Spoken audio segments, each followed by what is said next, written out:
Let me bring in the Florida Speaker of the House down there in Tallahassee, Richard Corcoran. What about these numerous reports of a stand-down order of deputies during the school shooting in Parkland? No, now we're hearing that too, is that not only was it a failing on the officer's part to not go in, but now they're claiming that there were stand-down orders that would have come from the highest level. And I think the commissioner is right. I mean, for him to say that he had amazing leadership when the only thing amazing about what he's exhibited so far is his arrogance, that's why 74 of us, Sean, 74 legislators representing almost 13 million people.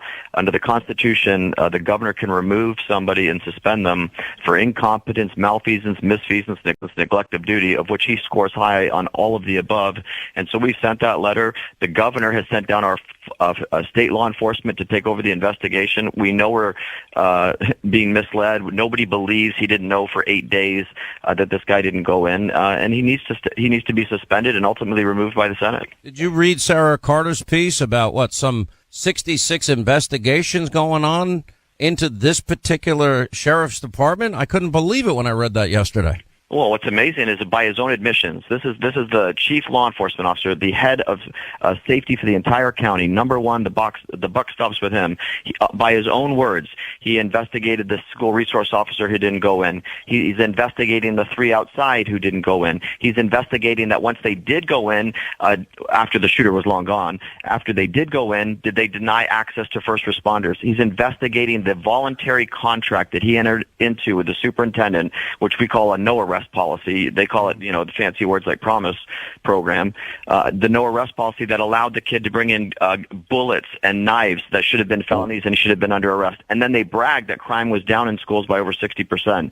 So that's the no arrest policy that they had, the guidelines for school discipline. You're saying that hindered the ability of authorities to prevent this? Yes. He basically said, just, don't ask, don't tell. So he basically said, don't tell me, you guys handle it. And then they bragged how many crimes and acts of violence in the schools had plummeted. Well, they plummeted because in '08 they put in this no arrest policy, and people like this murderer, who would have been arrested numerous times for felonies, including bringing bullets to school, bringing knives to school, was just passed along the system. By the way, it also, in one sense, had they done that numerous times, maybe he would have, woken up one morning in a prison cell and said, you know what, I need this like I need a hole in the head, and turned around. And I know that has happened to many people. And Bernie, I know because of the, years you ran the correction department. But let me ask you, Bernie Carrig, about this. If you're going to go and visit a family's home 39 times, if the kid's thrown out of school, the kid can't bring a backpack to the school. Then the FBI was warned specifically about the dangers of this kid. You get a screenshot saying, I want to be a professional school shooter. I mean, this is such a massive, spectacular fail, epic fail. I don't even know. I can't even explain it away. And everyone wants to talk about guns. We knew. Honestly, Sean, there's no explanation. There's just so many of these. But there's one thing that hasn't been picked up on, and I think the speaker and the governor, I think this is something they should look at. They went to this guy's house over a period of time, depending on who you talk to, between 23 and 45 times, let's say. There's a law in the state of Florida called the Baker Act. The Baker Act gives the police, a judge, a mental health authority, and a physician the authority, the constitutional authority by Florida to basically involuntarily commit someone for mental observation for a period of time and take their weapons if they have any.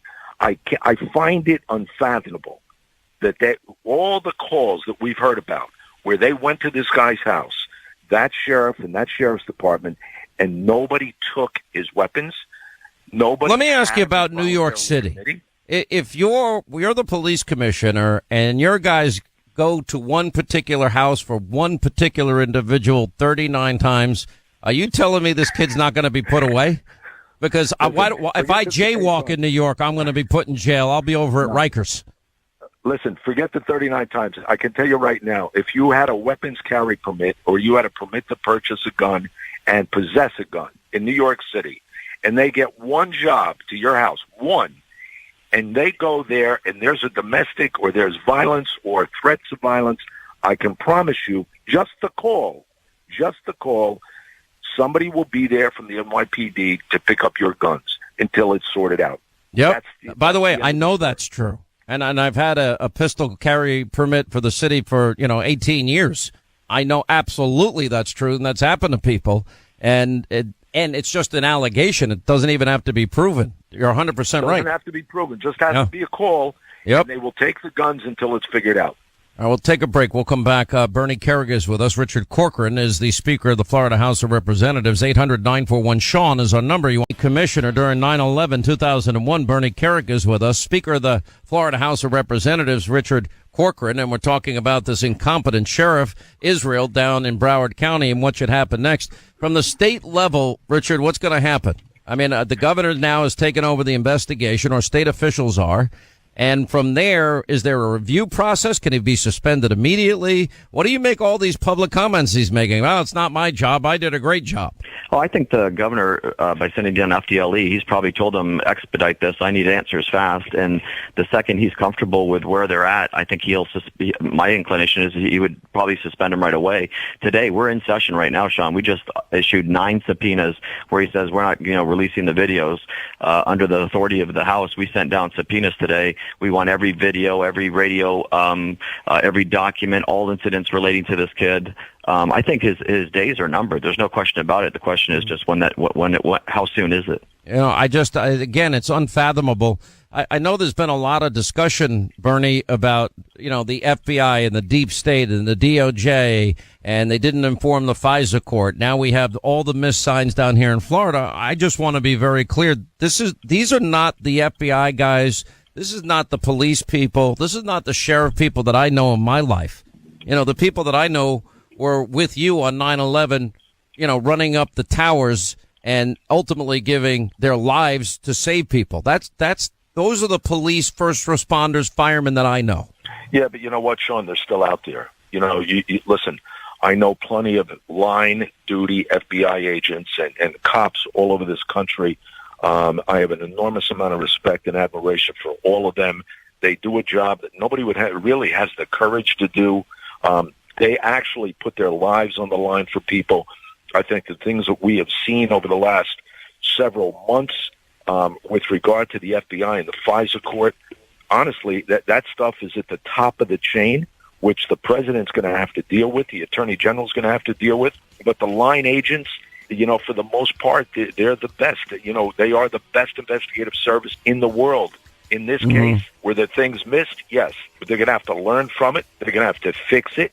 And they're going to have to get back out there and show people they're credible. But I've got to run, but take away their reputation. I don't want to listen. I don't sweep with a broad brush on this program, and I still maintain the 99.9% are the people that, thank God, do these jobs that keep us safe and protect us. So, Bernie, good to talk to you. Richard, good luck. Thank you for being with us, and we appreciate what you're doing down there. And our thoughts and prayers are with everybody. This could have been prevented. That's a sad reality we now know.